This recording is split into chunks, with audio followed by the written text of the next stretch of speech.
रात के ठीक 2 बजे आदित्य उठा पानी पीने के लिए। किचन की लाइट बिना जलाए ही वो अंदर गया। उसने देखा कि सामने सिंक के पास कोई खड़ा है। लाल कपड़े, खुले बाल, पीठ उसकी तरफ। उसने कांपते हुए कहा, संजना। जैसे ही उसने गर्दन घुमाई, वो संजना थी, उसकी मरी हुई बीवी। आज सुबह ही उसका अंतिम संस्कार हुआ था। यह पहली बार था जब आदित्य को समझ आया कि मृत्यु का मतलब ये नहीं कि कोई चला गया। कुछ लोग रुक जाते हैं क्योंकि मोह उन्हें बांध लेता है। स्थान देवगढ़, एक छोटा लेकिन शांति पहाड़ी कस्बा, जहां हर आवाज जंगलों में गूंजती है। देवगढ़ में पोस्टिंग के 2 साल बाद आदित्य मिश्रा की मुलाकात स्कूल की अध्यापिका संजना रावत से हुई। शुरुआत में बस कैजुअल बातें हुई, लेकिन धीरे धीरे उनकी मुलाकातें गहरी होती गई। कभी स्कूल मीटिंग्स, कभी टीचर्स एसोसिएशन की चाय पर चर्चा, और फिर वो चर्चाएं लंबी शामों में बदल गई। आदित्य को संजना की आंखों में एक ठहराव दिखता था, और संजना को आदित्य की बातों में वो सम्मान महसूस होता जो हर स्त्री अपने जीवन साथी से चाहती है। कुछ महीनों बाद आदित्य ने आखिरकार हिम्मत जुटाकर संजना से कहा, अगर मैं तुम्हारे साथ उम्र बिताना चाहूं तो क्या तुम मुझे अपनाओगी? संजना हल्की मुस्कान के साथ बोली, मैं पहले से ही तुम्हें अपना मान रही हूं। लेकिन इस प्यार के रास्ते में एक सच था। श्रुति, संजना की छोटी बहन। श्रुति बहुत पढ़ी लिखी नहीं थी, लेकिन समझदार और सहज स्वभाव की लड़की थी। घर के बड़े बुजुर्गों ने पहले ही आदित्य और श्रुति के रिश्ते की बात पक्की कर दी थी। आदित्य ने कभी इस रिश्ते के लिए हाँ नहीं कहा, लेकिन उसने मना भी नहीं किया। आदित्य के दिल में सिर्फ संजना थी। आखिरकार उसने संजना को मिलने बुलाया। संजना, एक बात कहनी है, लेकिन नहीं जानता कि कैसे कहूं। इतने महीनों में अब भी मुझसे कुछ कहने से डरते हो? आदित्य ने गहरी सांस ली, फिर उसकी आंखों में देखते हुए बोला, मैं तुम्हारा हाथ मांगने तुम्हारे घर आने ही वाला था, लेकिन तब तक घर वालों ने मेरा रिश्ता तुम्हारी छोटी बहन श्रुति से तय कर दिया। संजना के चेहरे पर एक पल को सख्ती आ गई। श्रुति से? हाँ, लेकिन मुझे नहीं पता था कि वो तुम्हारी बहन है। मैंने अब तक किसी को कुछ नहीं कहा है, पर अब चुप नहीं रह सकता। संजना, मैं सिर्फ तुमसे शादी करना चाहता हूं। संजना की आंखों में आंसू भर आए। वो चुप रही। तुमने श्रुति से कुछ कहा? नहीं, अभी तक नहीं। मैं चाहता हूं ये बात तुम ही उसे समझाओ। वो समझदार लड़की है, शायद समझ जाएगी। अगले कुछ दिनों तक संजना कोशिश करती रही, कभी किचन में, कभी लिविंग रूम में, लेकिन हर बार उसकी हिम्मत जवाब दे जाती। वो बस मुस्कुरा कर निकल जाती और श्रुति भी कुछ नहीं पूछती। आखिरकार एक शाम उसने हिम्मत जुटाई, बरामदे में खड़ी श्रुति के पास गई। श्रुति, एक बात कहनी है जो शायद तुम्हें तकलीफ दे। दीदी, इतनी सीरियस क्यों हो? सब ठीक तो है? आदित्य, जिससे तुम्हारा रिश्ता तय किया गया है, वो मेरा बॉयफ्रेंड। श्रुति का चेहरा पल भर को भाव शून्य हो गया। कुछ सेकंड की लंबी खामोशी के बाद श्रुति धीरे से बोली, क्या आप दोनों एक दूसरे से प्यार करते हैं? संजना की आंखों से आंसू गिरने लगे। हाँ, मैंने कभी चाहा नहीं था कि ये ऐसे हो। मैंने तुमसे कुछ भी नहीं छीना, बस ये सब बस हो गया। श्रुति लंबे समय तक बस संजना को देखती रही, फिर हल्की मुस्कान के साथ कहा, आप खुश रहो दीदी, बस यही काफी है मेरे लिए। संजना की आंखें छलक उठी। उसने श्रुति को कसकर गले लगा लिया। बाद में आदित्य ने भी श्रुति से माफी मांगी। श्रुति बस आदित्य से इतना बोली, कभी इन्हें मेरे प्यार का एहसास मत होने देना, बस दीदी को टूटने मत देना।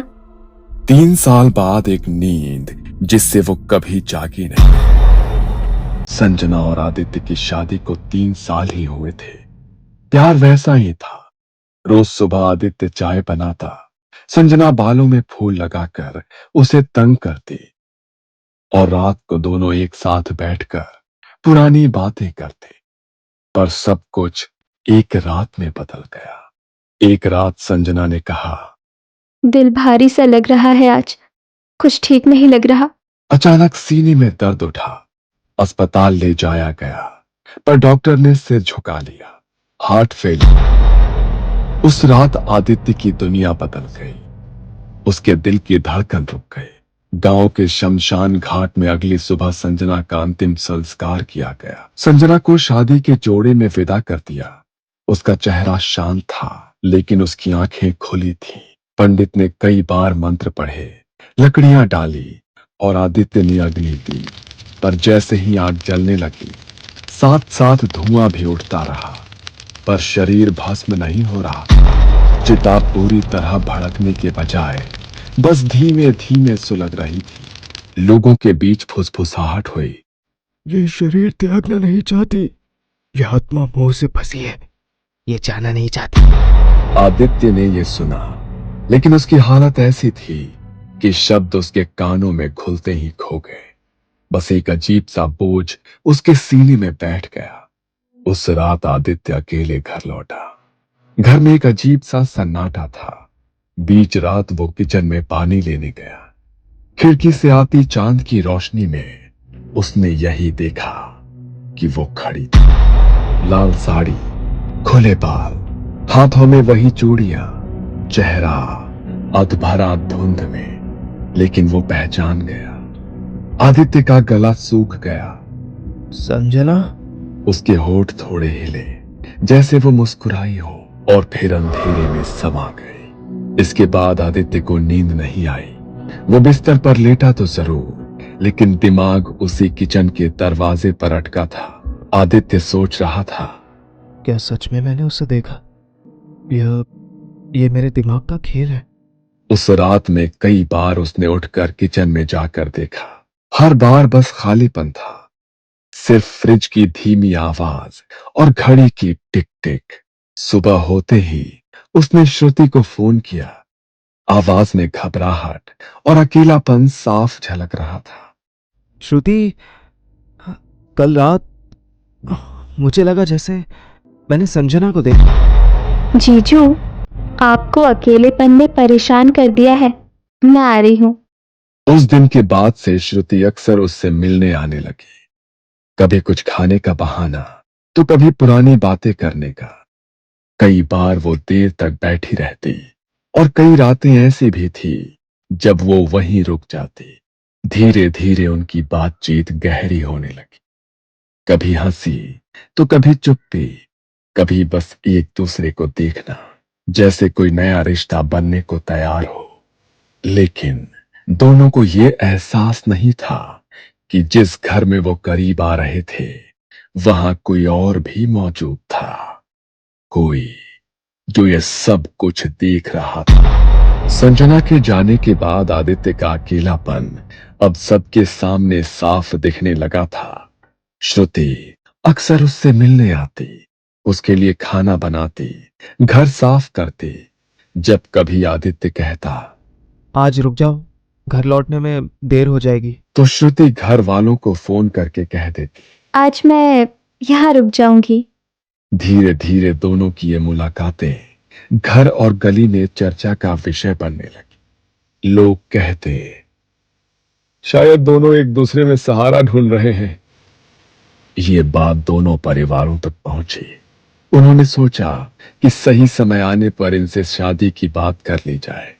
पर इस पूरी कहानी को कोई और भी देख रहा था, यानी संजना की आत्मा। वो अक्सर आदित्य और श्रुति को साथ बैठा देखती। कभी खिड़की के पास खड़ी रहती, तो कभी दरवाजे के पीछे। धीरे धीरे लोगों ने भी रात में गली में उसके दिखने की बातें करनी शुरू कर दी। कल रात मोड़ पर किसी को लाल साड़ी में देखा, और फिर पलक झपकते ही वो गायब हो गई। भाई, आदित्य के घर के बाहर एक औरत खड़ी थी, चेहरा धुंधला और बाल बिखरे थे। घर में भी अजीब घटनाएं शुरू हो गई। कभी आदित्य देर से लौटता तो देखता कि किचन का सामान इधर उधर बिखरा है। कभी शाम को लौटकर किचन में जाता तो गर्म चाय तैयार मिलती।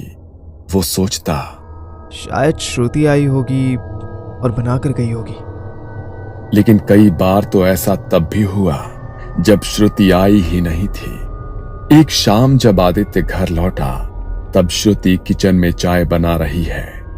उसने धीरे से पुकारा, श्रुति। वो पीछे मुड़ा और आदित्य का दिल रुक सा गया। वो चेहरा श्रुति का था, लेकिन आंखें, मुस्कान और वो हल्का झुकाव सब संजना का था। वो कुछ देर बस देखता रह गया। जब श्रुति ने उसे आवाज दी तो वो होश में आया और उसे अब श्रुति दिखी। उस रात आदित्य को एहसास हुआ कि संजना सिर्फ बाहर से ही नहीं देख रही, वो श्रुति के अंदर भी आ रही है, कभी कभी पूरी तरह। वो श्रुति के जरिए आदित्य से प्यार करने की कोशिश करती थी, पर श्रुति को इसका कोई अंदाजा नहीं आया था। दिन गुजरते रहे, लेकिन आदित्य का चैन जाता रहा। संजना अब सिर्फ गली के मोड़ पर या किचन में नहीं दिखती थी, वो हर जगह थी। कभी सुबह दफ्तर जाने से पहले वो दाढ़ी बनाते हुए आईने में देखता तो पीछे संजना खड़ी होती। आदित्य पलटता तो पीछे कोई नहीं होता। कभी टीवी देखते हुए कमरे के कोने में लाल साड़ी का किनारा हिलता दिखता। रात को सोते वक्त बिस्तर के पास किसी के बैठने का एहसास, पर आंख खोलो तो सिर्फ अंधेरा। और सबसे खौफनाक, कभी कभी आधी रात को नींद खुलती तो उसे महसूस होता कि कोई उसके सीने पर बैठा है। ठंडी सांस उसके चेहरे पर आ रही है और फिर धीरे धीरे वो वजन हल्का हो जाता। आदित्य को धीरे धीरे समझ आने लगा कि संजना अब सिर्फ बाहर नहीं है, वो श्रुति के अंदर भी आती है। कभी कभी श्रुति आदित्य से ऐसी बातें करती जो सिर्फ संजना जानती थी। एक शाम आदित्य ने बस यूं ही कहा, वो पुराना लाल दुपट्टा कहाँ है जो तुमने हमारी पहली दिवाली पर पहना था? श्रुति ने बिना सोचे जवाब दिया, अलमारी के ऊपर वाले खाने में रखा है और उसके साथ वो चांदी की पायल भी है जो तुमने पहली बार खरीदी थी। आदित्य हिल गया। ये बातें तो सिर्फ संजना को पता थी, श्रुति को कैसे पता?